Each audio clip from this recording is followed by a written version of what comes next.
And with me now is the chef and food writer Sophie Michell and Sarah Williams from Cancer Research UK. Thanks both of you for coming in. Sarah, putting bacon or sausages in the same category as cigarettes or asbestos, I mean, can that be right? What's really important to remember is the IARC classification, so this is the part of the World Health Organization whose announcement is expected tomorrow. They're not really to do with how harmful something is, they're to do with how good, how strong the evidence is. So if something is ranked as group 1, which is the group that smoking, alcohol and asbestos are in, that means that the evidence that it's a cause of cancer is equally strong. It doesn't mean that the risk is as big. But it sends out a terrifying message, don't you agree? And is that in itself a danger?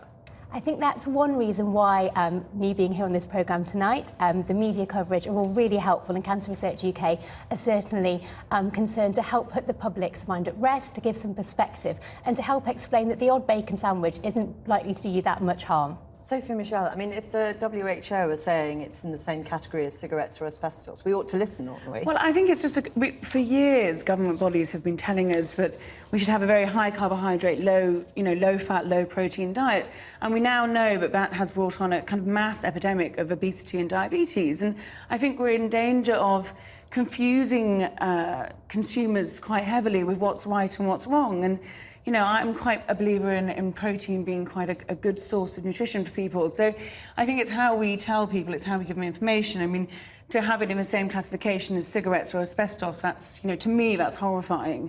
But then I suppose it's how people are told, it's how information is given to people, really. The difficulty is, for both of you, you can see the headlines, can't you? Yeah. And that in itself, I mean, some of the people that we spoke to today were saying, oh, well, it might be dangerous, but they were so horrified by how dire the warnings were that they were sort of implying that they'd ignore them. I mean, does it have to be in the same class as cigarettes and alcohol? I mean, a bacon sandwich is never going to be as bad for you as a packet of cigarettes, is it? Of course not. There must be gradients of where and it what can the be announcement placed. is expected to be, as I explained, is it's not to do with how risky something is, it's to do with how certain we are that there's a link. I think the job that needs to be done by people like Cancer Research UK and also by people like the National Health Service, the Department of Health, is to explain this to people. And in fact, Cancer Research UK's messaging on diet has been the same for years. In fact, we've always been recommending that people cut down on red and processed meat, not cut it out.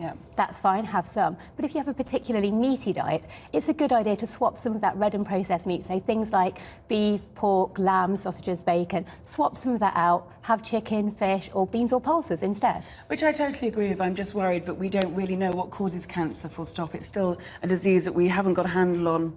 You know, anyone has got a handle on yet, and I think we have to be careful that we're saying meat is a negative. Well, there's a lot that we do ingredient. know. I mean, the evidence around red and processed meat has been building for decades, and it's thought by other agencies, so the World Cancer Research Fund, for example, to be actually pretty convincing evidence that these two things are linked, particularly with bowel cancer. We also know that in the UK, more than 4 in 10 cases of cancer could be prevented through lifestyle, so things like eating a healthy, balanced diet, not smoking. And I think it's important that people have this information so they can make their own decisions. Sophie, as a result of what we expect the WHO to say tomorrow, would you put less meat on menus at your restaurants? Would you eat less meat? No. You know, I believe in very good quality, very kind of well-bred meats. There's a huge, wide range of meats you can buy now, so it depends where you shop and what you buy and where it's sourced, really, more than anything else. Sarah and Sophie, they'll have to leave it there. I'm really sorry. Thank you very much.